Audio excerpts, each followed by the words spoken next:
A tough night here in Tempe. The Sun Devils fall to the Fresno State Bulldogs 29-0. Jordan Spurgeon alongside Jordan Ham. We'll get the good out the way. 2 touchdowns for Fresno State, 5 field goals, 2 missed field goals. So the red zone defense for Arizona State was great. Yeah, the fact that it was 29-0, but you're walking away going, that could have been 56-0, is pretty telling. And the fact that they forced 0 turnovers and still were able to do that. And they didn't stop flying around. The defense, you can see, and you hear it in practice, Kenny Dillingham talk about, we have the leaders, we have the guys that are passionate, we know what to do, sometimes we just need to harness it. That's been the thing for them, and I think really looking at this defense so far, it's really just the lack of turnovers that might be a little bit concerning, but other than that, they're still playing pretty well. That's the defense. The big news, quarterbacks. Jaden Rashada didn't play today. Kenny, after the game, said 4 to 6 weeks. They're going to try to preserve his red shirt, so we'll see how that plays out, whether or not he touches the field again this season. Trenton Bourguet went down on his first drive, no update, was in a boot. Drew Pine, who had, I believe, 4 or 5 turnovers in this game, 4 turnovers, was not benched, was removed for, according to Kenny Dillingham, another injury to his left leg. Remember, he aggravated his hamstring. And then Jacob Conover escaped the game, no injury. So he's the 4th string quarterback. He's the guy right now. Obviously, we'll know more about Pine later on, but it's going to be a tough situation for ASU. Yeah, 8 turnovers. You can't win that way. We can go through the list of injuries and be like, okay, offensive line, that's why maybe they're not getting a good push. But some of those interceptions, it was just unforced errors. And when that is happening, you can't have penalties, you can't have the unforced errors.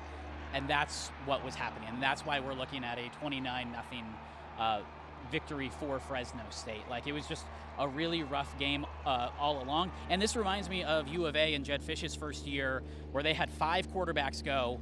And one of them was Jamari Joyner, and he was tied for second on the team in touchdowns with 2, and he was a wide receiver. So that just seems like the revolving door. We're almost at that point right now with ASU, and we just got through the 3rd game. Yeah. So the health factor needs to be there. I don't know how soon Drew Pine's going to be back. Jacob Conover might be the dude moving forward, and then it's probably a walk-on after that. The depth is just so depleted in so many areas, and in quarterback, you don't anticipate having to play your 4th or 5th guy, especially this early on. So definitely a concern, but also an opportunity for some of these quarterbacks that we haven't talked much about. Now they may get the reins to this offense. Yeah, it was cool to see Chandler versus Chandler, Jacob Conover taking on Mikey Keene. I know you're going to have more on Mikey Keene later, maybe more here. But you mentioned something that I wanted to bring up that's kind of been sitting on my mind, talking on the sidelines throughout this game. They have 1 win now. We enter Pac-12 play. Arizona's first year of Jed Fish, 1 win. Mm-hmm. ASU could be walking down that path. That's a different scenario, but you got USC next, Colorado. Everyone in the Pac-12 is playing really, really well.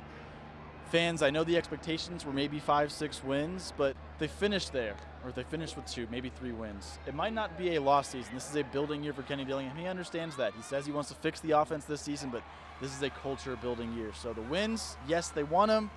It's not going to be the end-all, be-all this year. Yeah, he calls it year 0 for a reason. This is the foundation that they're setting.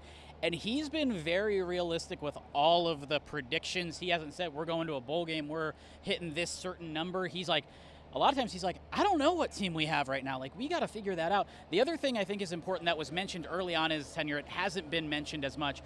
They basically, all those transfers they brought in right off the bat of guys that were talented but hadn't played yet, they basically had to replenish their entire sophomore class because all of those guys that were playing at all had transferred out. So they had to just get back to 0 with that class. So this is not going to be a 1-year thing.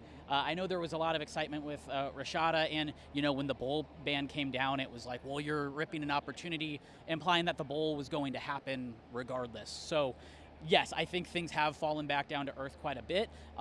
Again, a lot of it I think is injury related. You can't truly evaluate this team when you have 5 or 6 offensive linemen out. You just can't. So I don't think the sky's going to be falling, but yes, temper those expectations. See some young guys maybe, make some strides throughout the year. That's the thing I think that the realistic fans should be looking at. But Also, fans aren't realistic, so. And not always realistic. There's really no blame to assign at this point. This is the team that is on the field for the Sun Devils. Coach Dillingham and his staff, they are working to get better, and this is going to be the product this year, and all you want to see is growth. That's all that ASU can ask for. That's all the fans should be able to ask for, is just the growth, the results, the wins. Maybe not going to be there. Last thing, Mikey Keene, his homecoming. Yeah. He's won a lot on this field before. Adds another one to the notch. I mean, he looked really, really good tonight for Fresno. This is a good team. 12 straight wins dating back to last year. So Mikey Keene at the reins this season. This is a good Fresno State team. And that was a perfectly Mikey start, where it was just high completion percentage, didn't make many mistakes. He had a couple throws that got away from him, and he even said there were a couple red zone trips that he would have liked to result in touchdowns that resulted in field goals. But those are kind of the nitpicky things you can have in a 29-0 victory, where it's I'd like to have that stuff back, but there were no turnovers. For those that have watched Mikey and Chandler, this is just yep, dude hasn't changed. Now he's just doing it in college instead of high school. Yeah. Good to see. Good to see you as always. Good to see you. ASU falls 29-0. Next week, USC. Stay right here on Sports 360 AZ for all the coverage leading up to that game and throughout next week.